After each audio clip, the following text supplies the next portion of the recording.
Hello guys, welcome to part 37 of my SAS JEEP diorama view. Okay, today we will continue with the frocking of Paddy Mayne.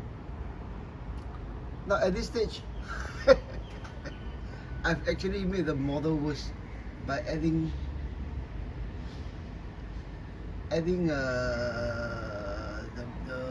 full head of beard.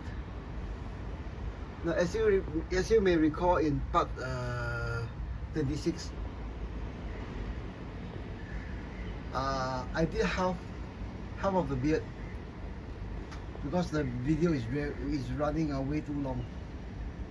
Then I completed the other half off camera. Now with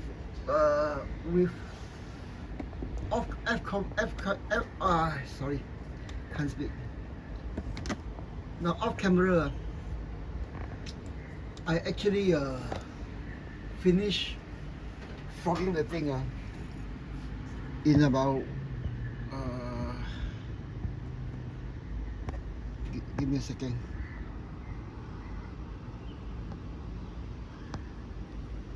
Give me a second. I get everything set up first.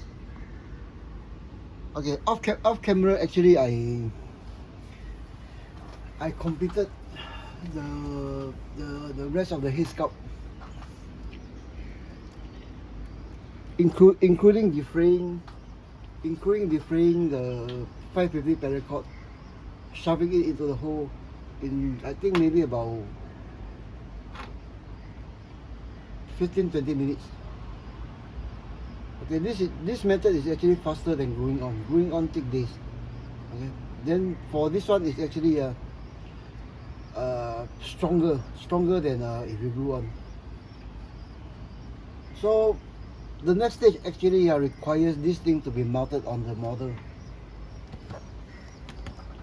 Okay, it actually required the headsculpt to be mounted on the model, but because this one is actually pin and glue onto the base, so a stand-in. Okay, this is actually one of my base model.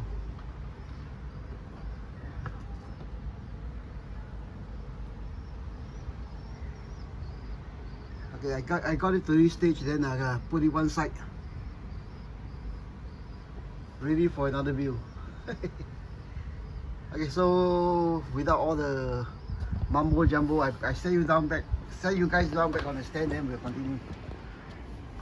Today ought to be a fast one. Oops, what happened? What is happening? My stand is not that. I think I have to adjust my stand again. Okay, get some lights on. Okay, here we go.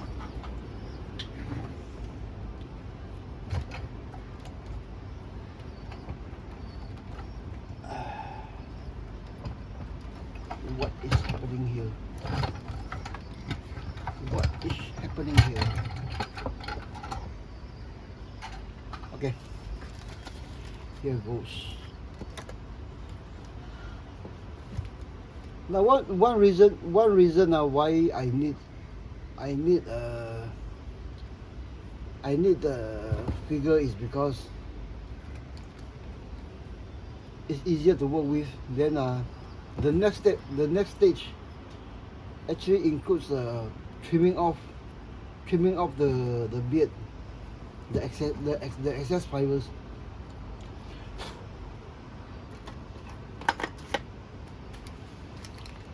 Which I have a plastic bag ready to catch all the extra fibers, a pair of good sharp scissors, and of course a hair dryer. Now,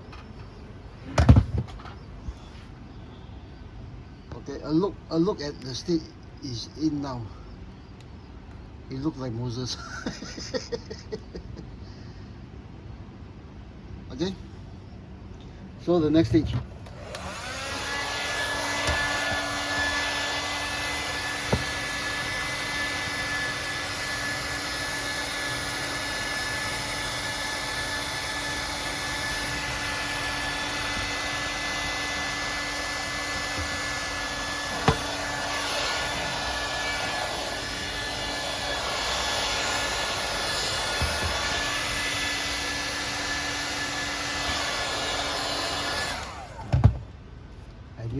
need this thing to be seated in. So blue tack.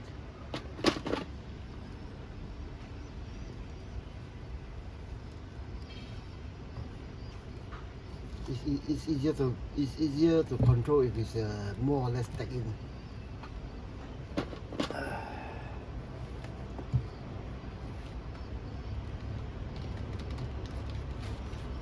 Okay, for 550 paracord, when you shoot hot air on it, the synthetic deflate 550 cord is actually quite controllable.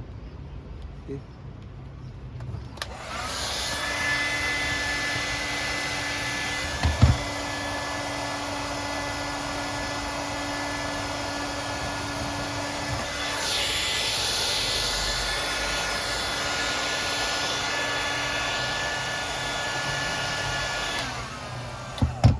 I think I need a figure stand for this also. Give me a few seconds. While I get a figure stand.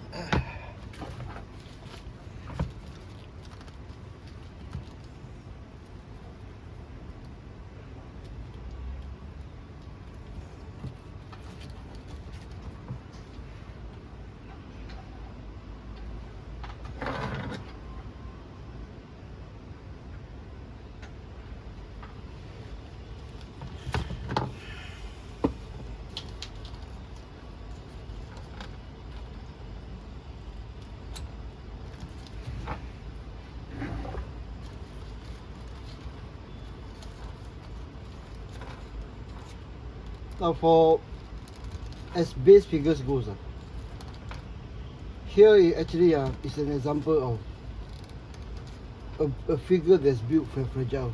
Things come off easily, all this. Something that I touch on a lot of times. People tend to stay away from 1.6 because one of the reasons is because it's quite fragile. Then throughout my posting, I actually harp on doing 1.6 tough. It need not be this way, you know?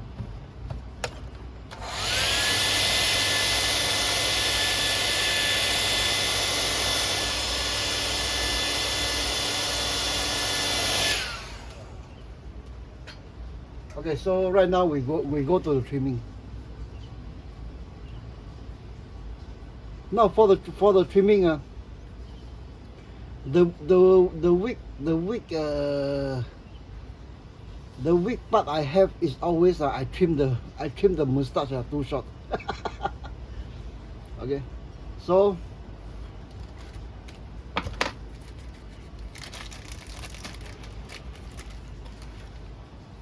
the obvious one is actually the sideburns. Yeah.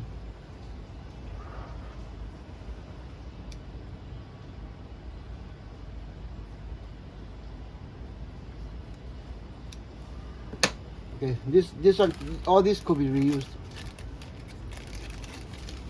It's recyclable.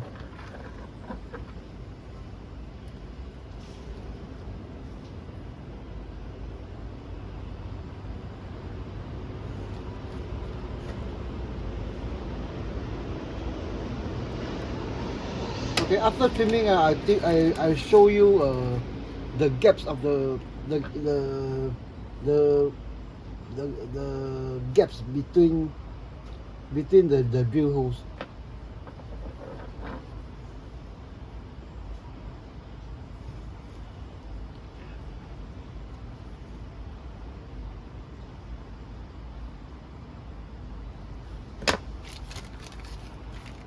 Okay, for me I like to trim it a bit longer. Later I have more leeway to shape the thing better.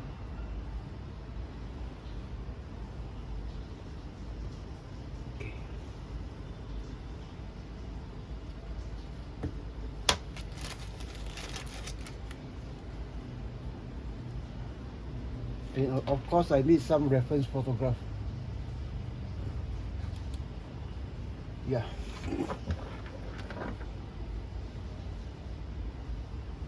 Which is, I don't know if you can see it, it's actually on my, it's on my what we call this one, the computer desktop.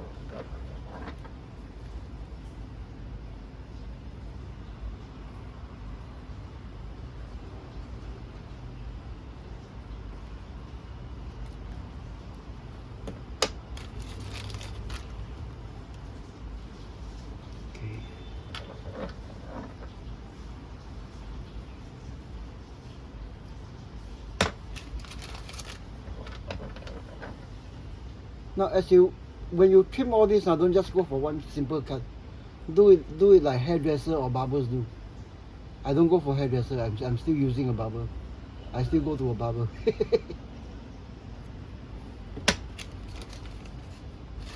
Try going by the contour of the face. Try to get every fiber the same length. Okay. If you just cut it across, the whole thing will look very weird.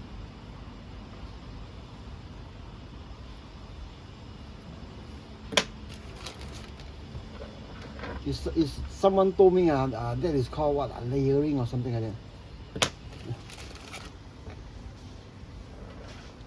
But I don't know.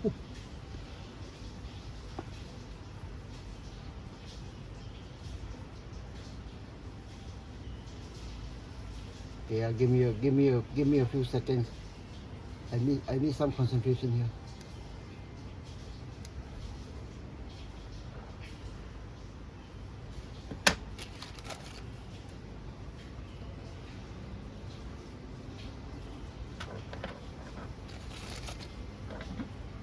Now I'm going for the mustache itself. This is the part that I always cock up.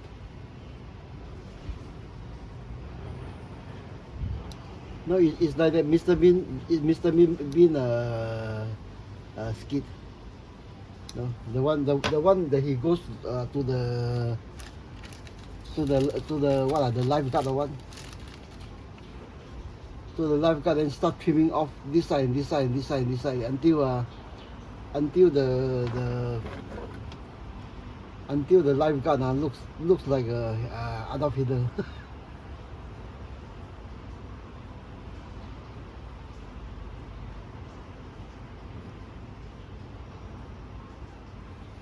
How long do I want it to be?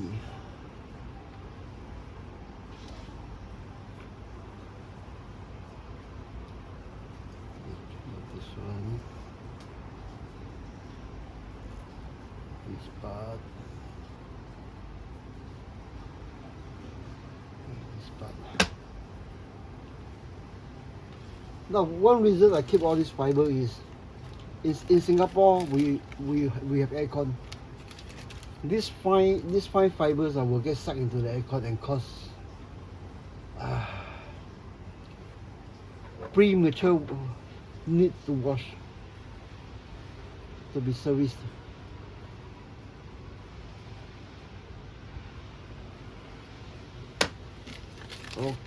Okay, so when we are trimming this one, my point is try to do it like the barber or hairdresser.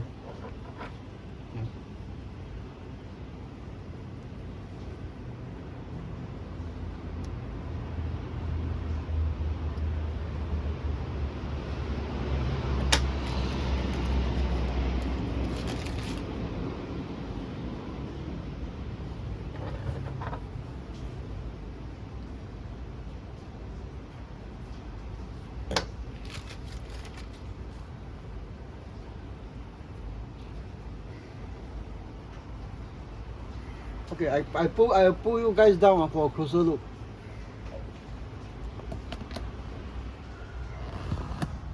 I think one of the joint here is loose or something like that. What is happening?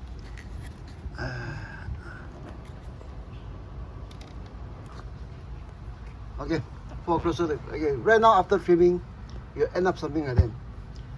But because yesterday this thing was not drill on, is drill and sharp in, you will still see things like that. Okay. Obvious gaps of this thing come together here, you know.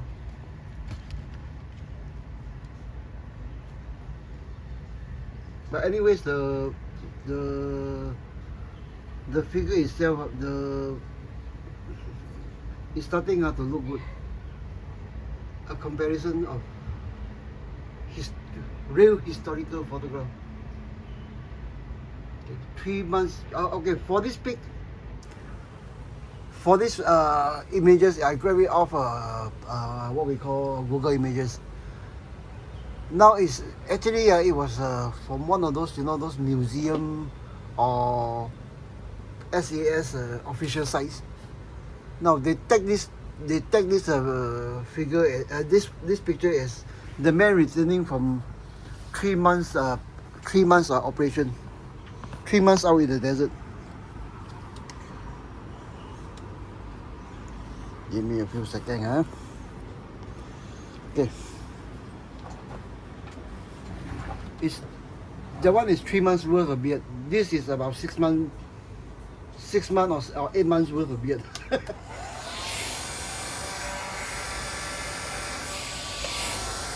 Okay, right now we get everything off the face.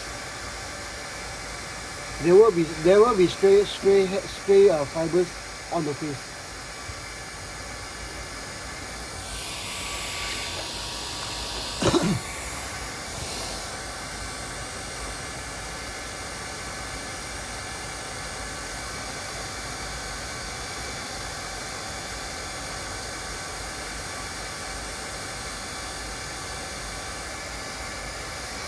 To separate the beard, the mustache from the beard.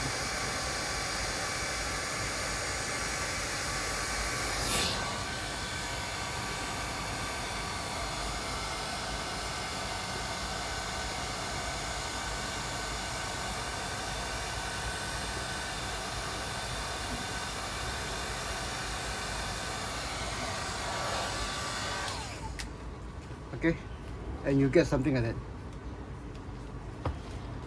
Now your mileage may vary. Okay, so for the next step, to cover those clump in between one, you just have to use your fingers. Now that the hair is shorter, the fiber is shorter, it's actually to deflate it further, you only need to use your fingers.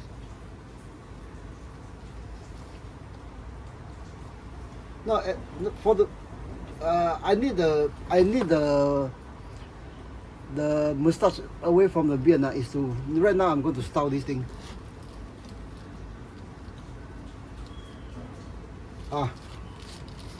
And you see, last night in the dark of the night, I missed a hole here.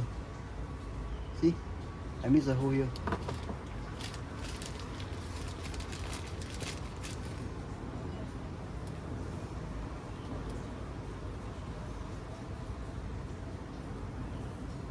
Then some of the fibers I just cut off. Just comb it a bit this way, like you would do. Like I told you guys yesterday. Then because this is short, to use the piece of shoveler, I use a sharp tweezer could be used to find the hole.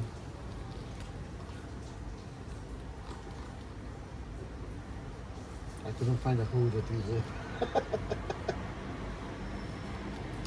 And just shove it in.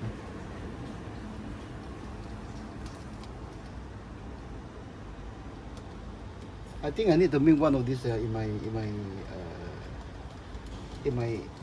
spare time.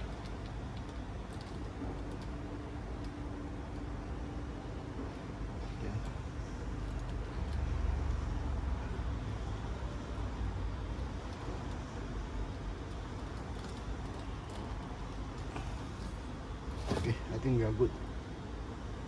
Where is the piece? So okay, we got the hole covered. Now we go for filling in the gap in between the holes.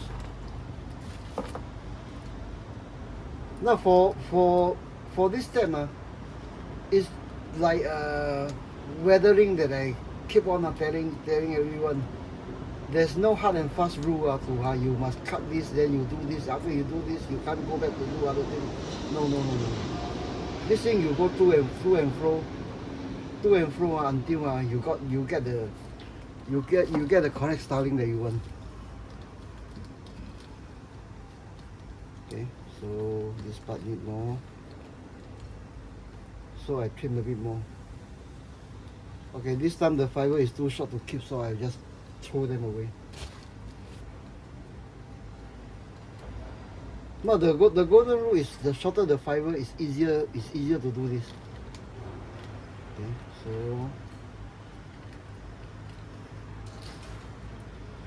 comb it a bit. Then we'll get into trimming the sideburns more.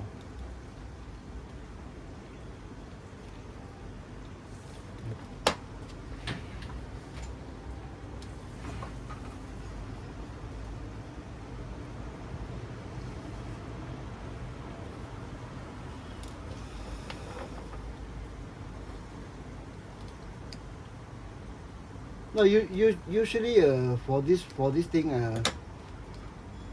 I will just do it to a stage, then put it on a figure, do other things. Then when I come across it, I will just touch it up a bit.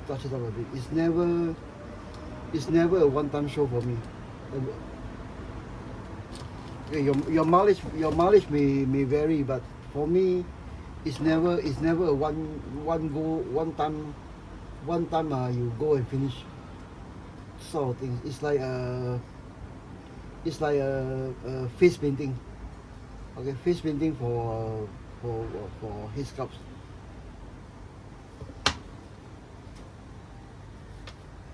Yeah, all these floating fibers. If you get sucked into the aircon, you spend extra money doing it, having to service aircon.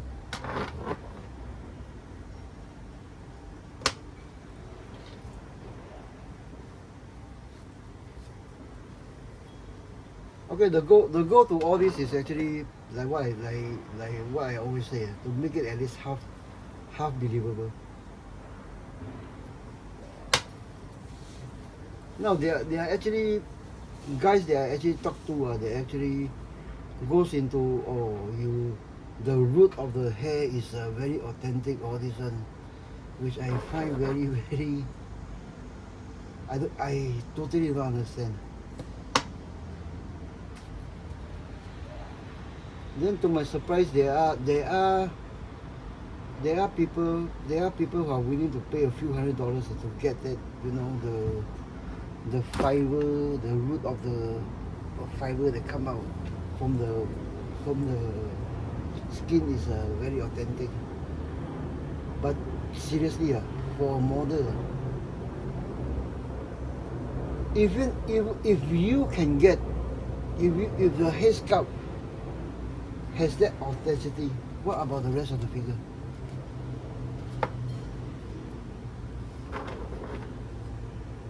Which is the point I keep on harping on. Try to get the most out of a model, any scale, whether it's a 1/6, 1/4, 1/8, 1:350, 1/72, 1/35. That is actually the essence of scale modeling.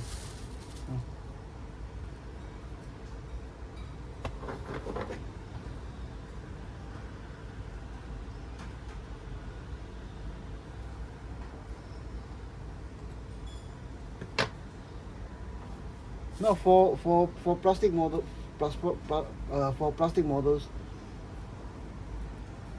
It's actually something that is a lost cause actually. You won't get any return back. It's something that you know you just it's like it's not like fishing. Sometimes you score a big one, then you score a big one, then maybe you got the price of your bait back. for for for for scale modeling, it's very difficult to get any return back unless you're doing this to run a business, which I'm not.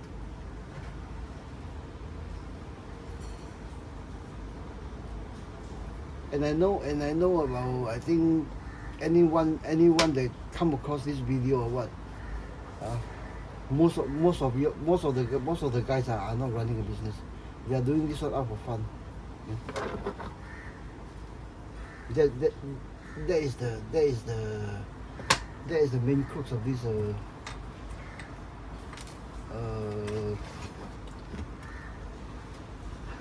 scale model. You know, I got invited on Facebook to a lot of groups.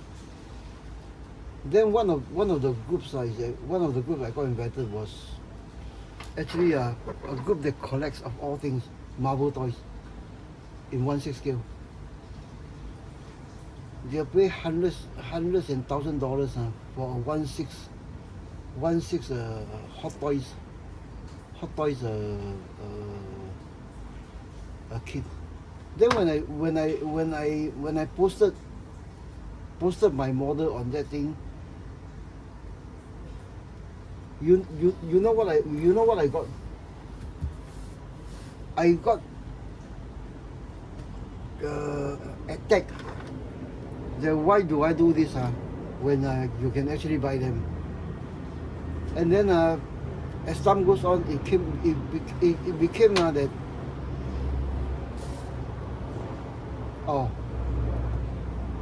whoever spends the most money is the greatest.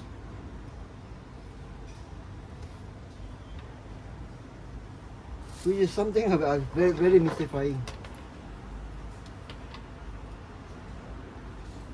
No, so I actually told the guy that spending a few $1,000s on a few hot toys is nothing. You should try radio control racing. Not radio control playing, racing.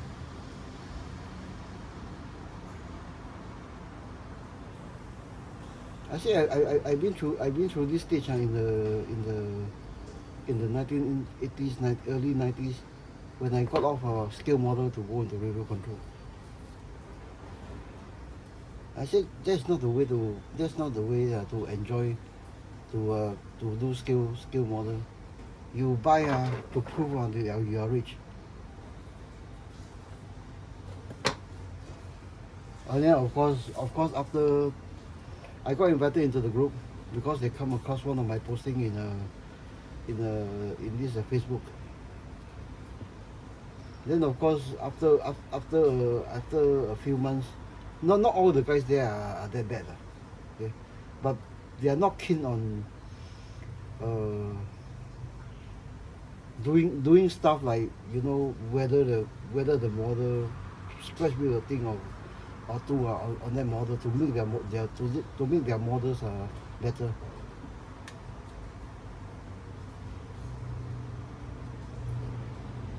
Then as I told you, this as I said, okay, for this part it's still back to defraying, okay, to cover up the holes. Okay, as you trim, you just defray. So for that group, actually, after a few months, I actually left quietly.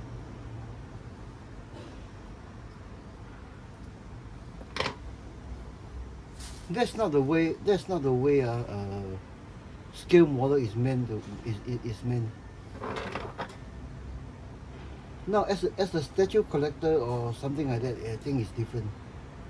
Okay, their SOP is different.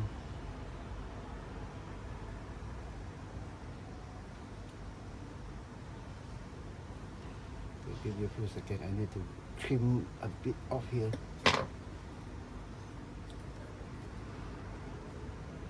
Okay. A bit here to come to help. Yeah. Give me a few seconds.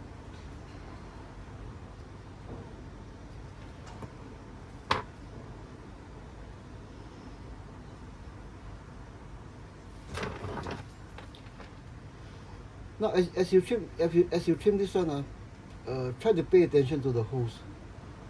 Okay, to the hose drill and the area that is shoved in. Because fiber that's too long in the tooth, will not spread out and lump together. It's very difficult to show this thing, whether in picture or on video. That's why this is the first time I'm doing this thing. I'm doing this trimming and styling posted anywhere, whether it's on Facebook, in picture or YouTube. It's actually a very boring process for anyone watching. That is you. But to me, if I do this in the quiet, it's actually very relaxing. It's something like, you know, it's something like playing with mud.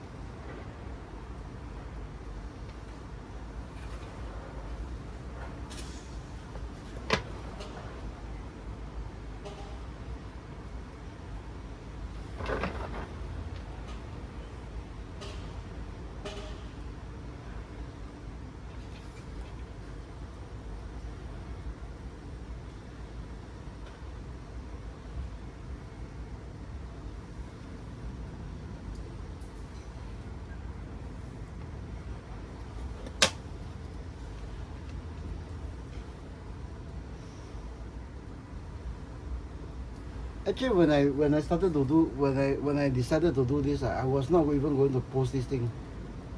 You know, I will just do it off camera. Off camera, then just show you guys. Oh.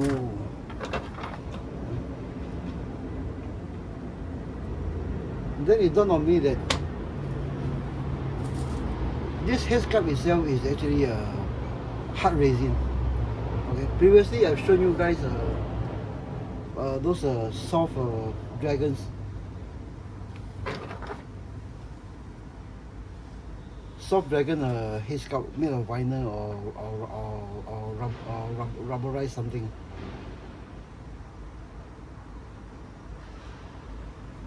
Then yesterday, as I was doing this one, it also dawned on me. I never do this, posted the styling part anyway.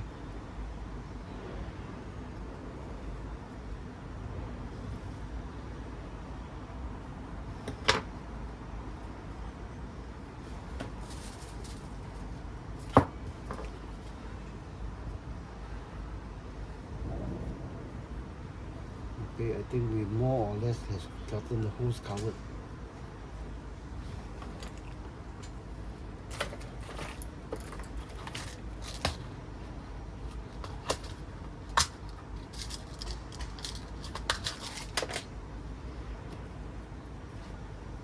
This for things like that, it's actually watching is one thing, doing it is another thing.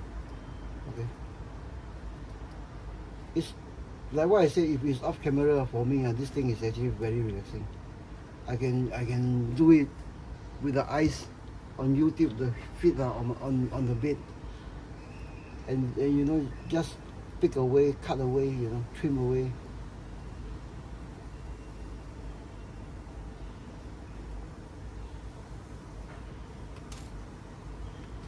But the point to this video is, I know it's boring to you guys, but if any is keen on this one, this is the technique I use. Off camera for this sort of work is actually very different.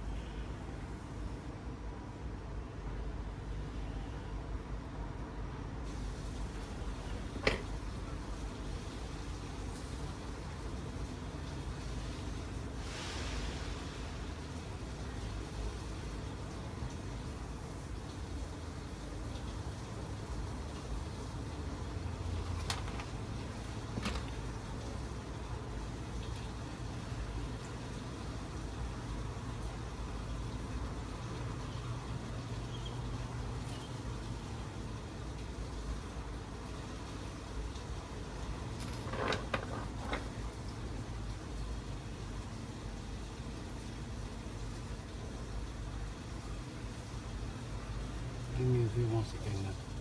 I need some concentration here.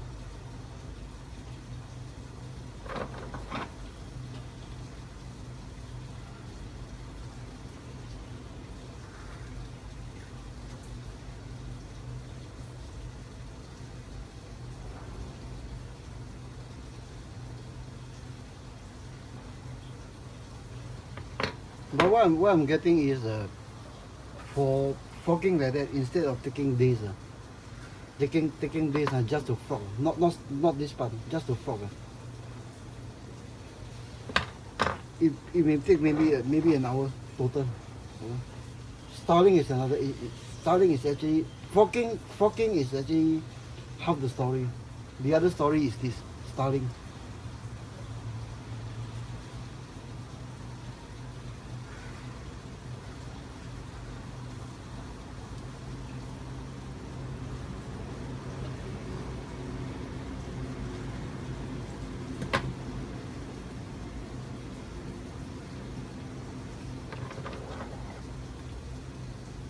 No, I know some of those professional hairstylists or barber may be laughing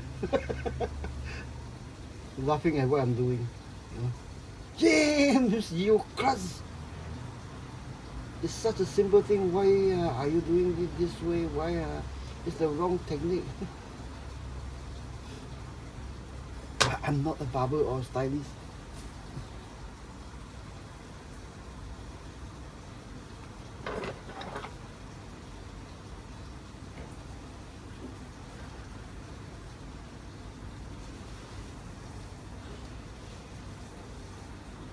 Okay, now we are getting on from, like what I said, 6 to 8 months worth of beard, slowly down to that 3 months worth of beard.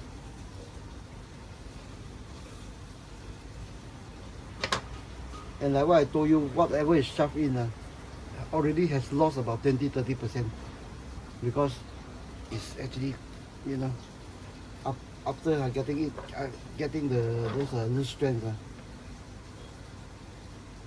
I only have this head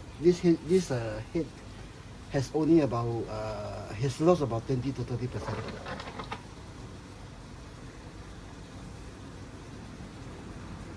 And we are trimming more off.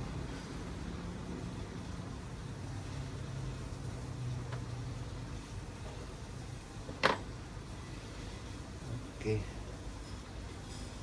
So, okay, I show you guys. The mustache aside, it has trimmed to this part, and then most of those holes is actually when the fiber is shorter and thinner, it's actually very easier to deframe more.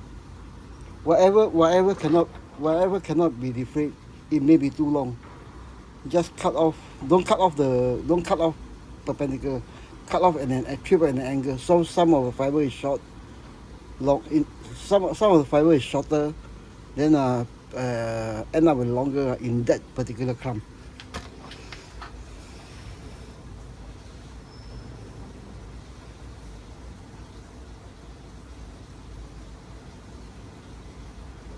If you cut it one way, one short way, one short stroke, the whole effect will be gone.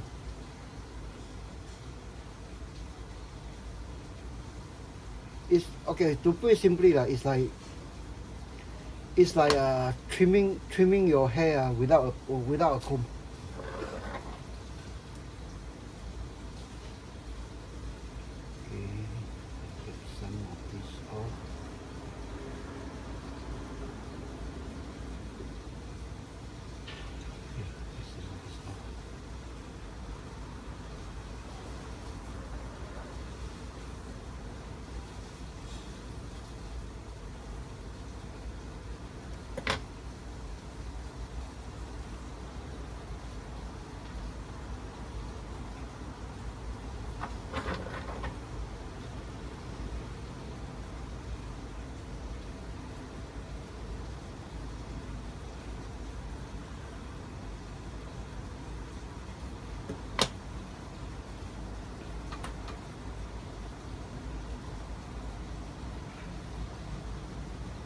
Okay, I am satisfied. I am more or less satisfied at this stage. Of course, I'll after staying it off on the figure. I may just take off the headsculpt. Take off the headsculpt for some further styling. Which is why for me things like this happens. It's easier just to pop the headsculpt out.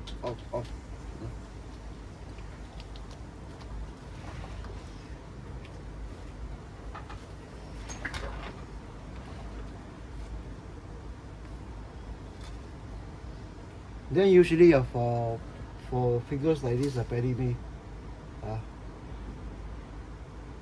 an authentic 1/6 joint or not, it doesn't matter.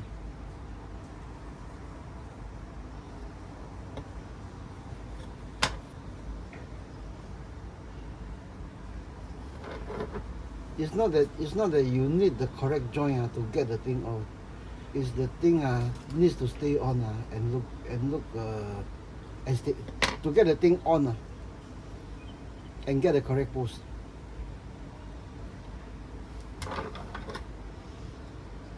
It's actually the part of me having to take off the headsculpt or things like a radio to whether just pop it on.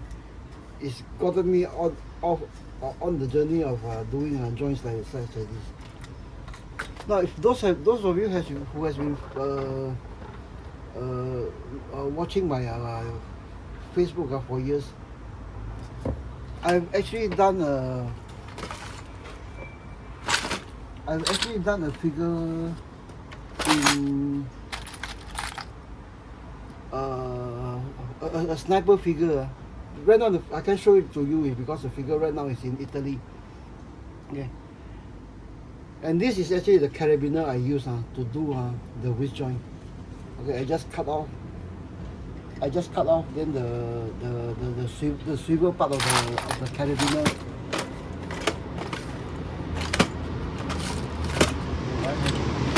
I think this is the only one. Okay. The swivel,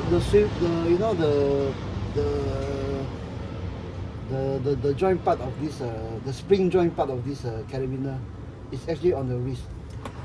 I need that extra angle to hold the rifle. To hold the rifle. Now the fellow that asked me to build that figure actually when I finished everything, the fellow actually sent me a picture. Oh, this is the pose he wants. Then I couldn't get, on a finished figure I cannot get this angle on any of this type of a joint. So a carabiner is used on that wrist. If you are interested, maybe check out my on Facebook. It's not on my group. It's the one I was done. I think on military figures call. But you type in a Chris Cow build. You'll see that joint there.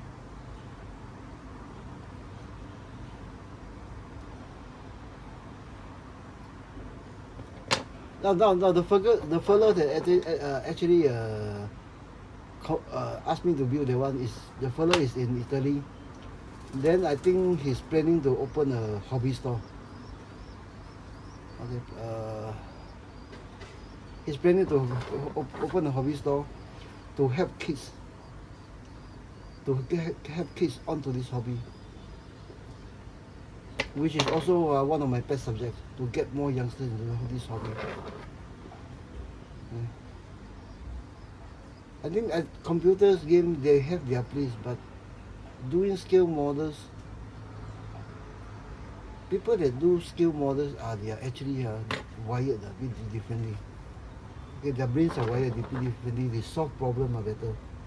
They see things in 4D, 5D. And when they build, it's not like those Marvel collectors I told you. they just want a Captain America model or what. No, when people do scale model, they often research into the subject, often history, authenticity of the history, the man that uses the equipment, the men themselves, often come into play.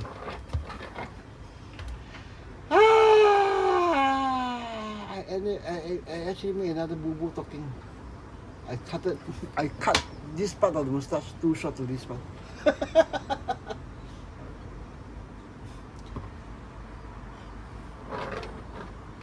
This is actually my I actually made this mistake on almost all of my headsculpt.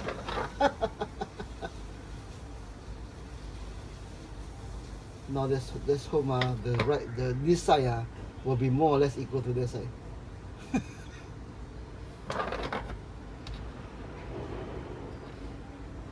Like what I told you, it's a scale model.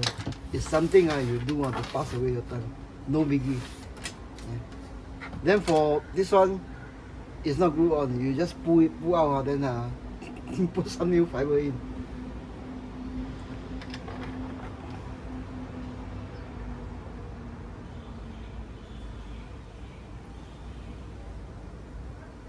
Okay. So more or less. Okay, so right now we have gotten onto something like that. Okay. Then back to fragile figures. In the short time that I talk to you, the feet has came out, roll off somewhere. Okay, a base figure. This is I think easy and simple. Yeah, it's an easy and simple body. Then one of the reason it came out is because this thing is broken.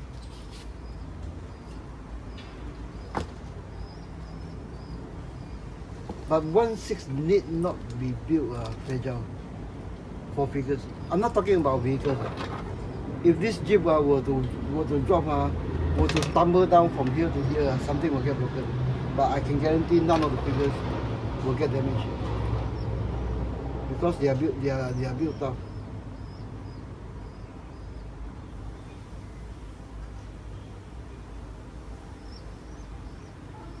Now for this particular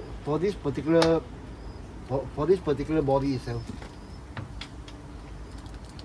it's only a base model. If I were to fully rebuild this thing, everything will be taken apart and toughened up.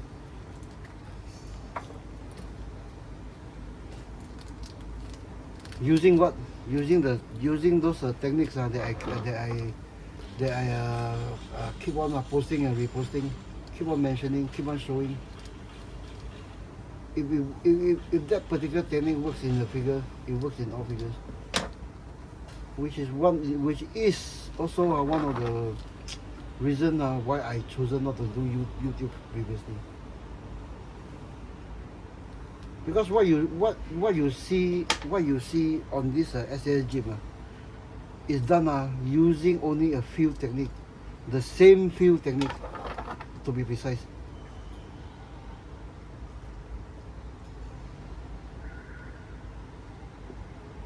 It's old school, it's simple. It's old school, it's simple, it's cheap.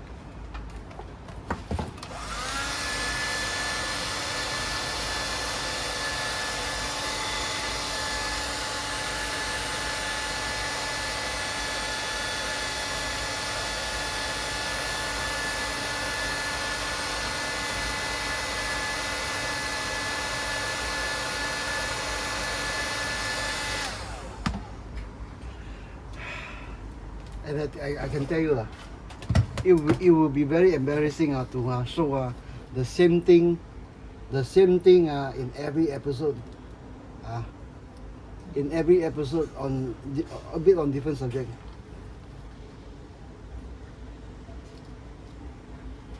It's actually quite embarrassing.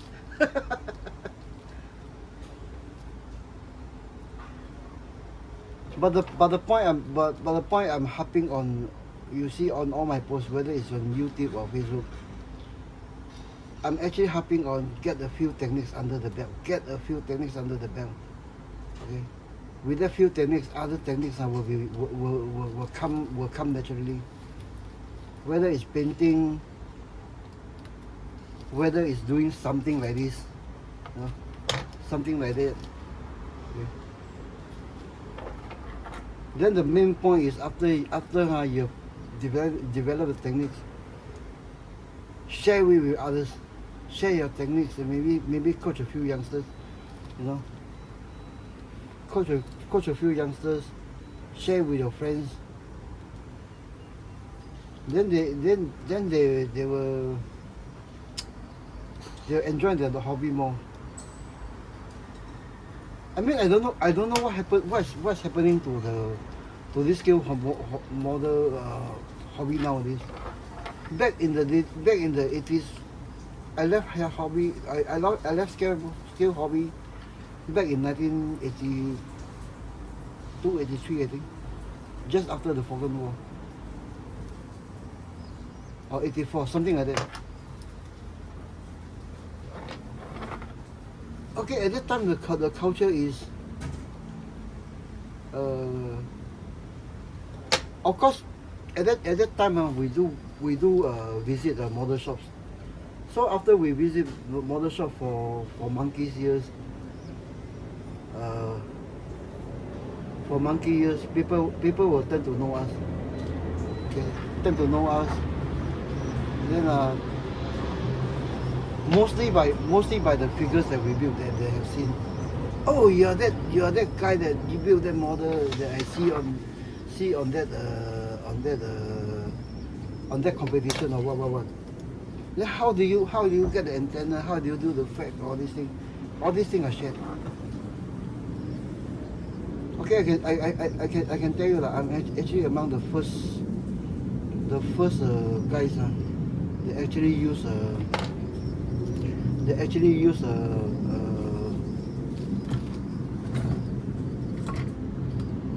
guitar string as antenna for 135 scale thing.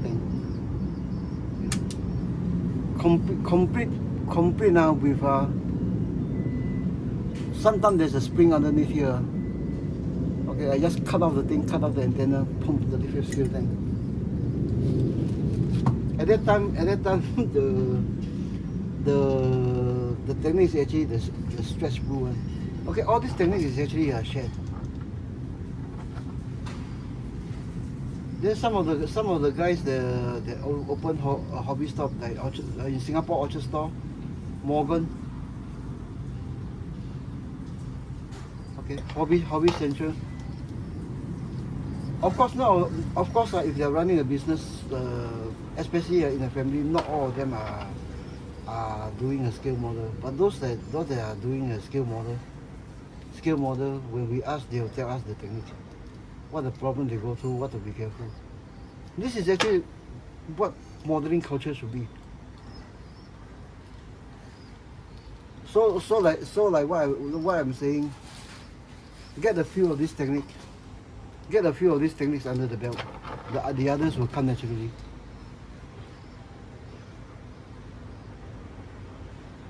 One of the most important thing is not this, it's actually hobby pins.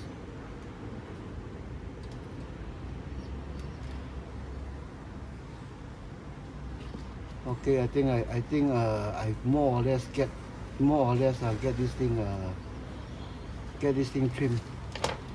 Get this thing trimmed style, but there are still rough spots here and there, which I will mount it on the thing. Then I'll touch it up here and there.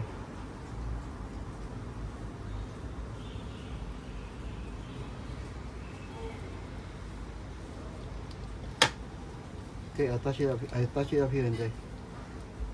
Okay, so basically,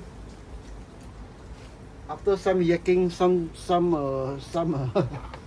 after some yakking, some ranting, some thoughts, I think we're basically there. And my wife will kill me later. All those fibers flying around. It's better that we have a cat in the house.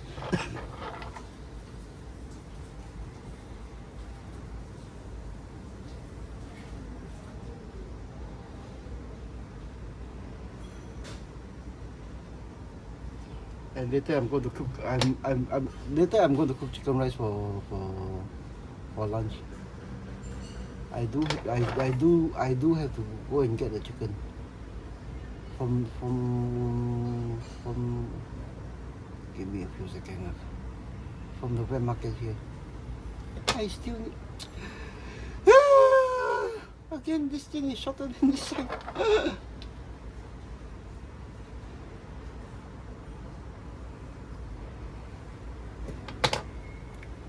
Okay, I think we'll call it. We'll call this thing good. Okay, I put you guys down to take a look at those the holes that cover the holes that the fibers get shoved in. Okay.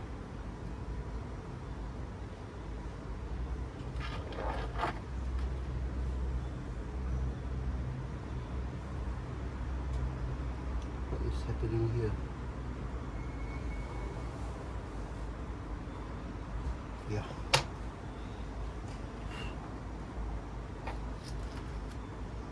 Because I know there are guys that make a great fuss over the root of the hairs.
Give me a few more seconds, huh?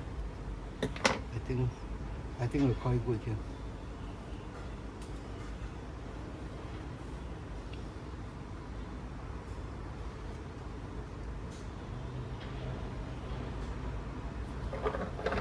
What is happening to this side? Oh yeah. There's still one more clump in the center.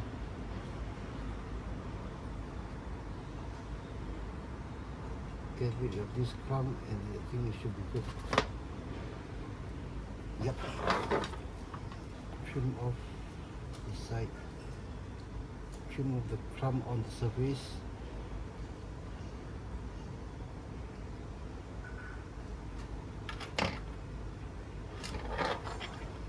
Trim off the wrong clump.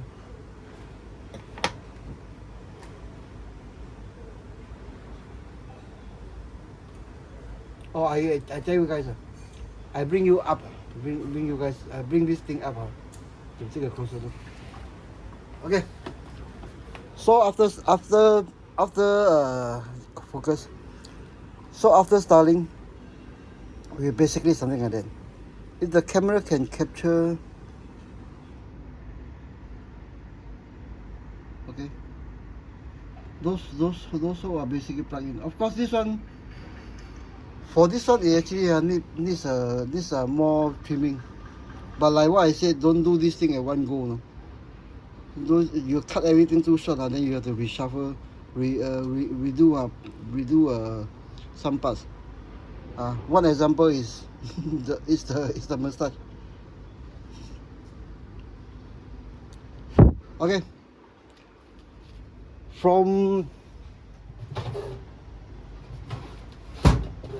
Give me a second. from paracord to something like that. Okay, total time if done off the camera, maybe a little bit more than an hour. Okay, including defraying the paracord that I showed in the earlier parts. Okay.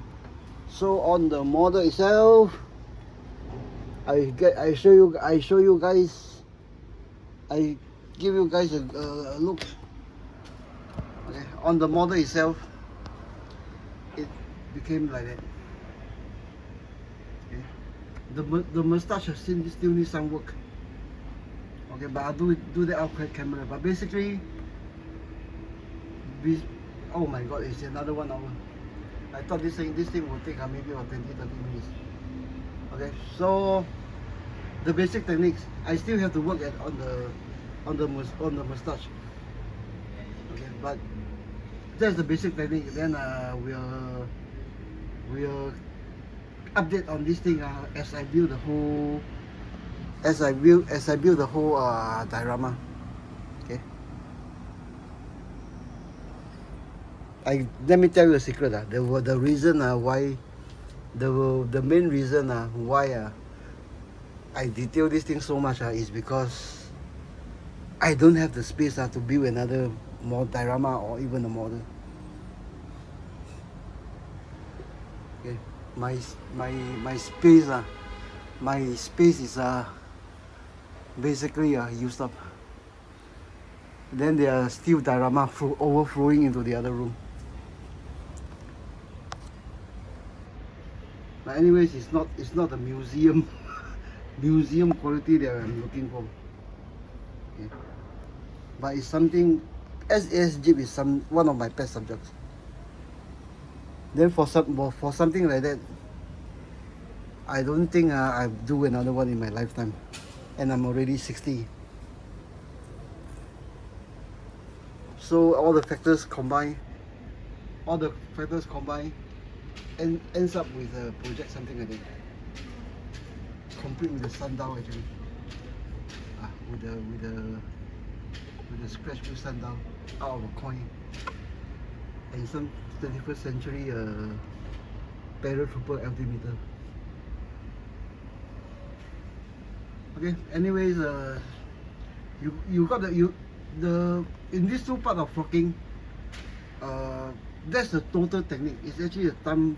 It's actually a time spending on those enjoyable moments you do in the quiet, Then the moments that you get in the quiet, in the wee hours of the night also. Okay, just remember the mustache doesn't look good. It still needs more trimming. But basically, that's it. Okay. Frocking original. Frocking original. Does it make any difference?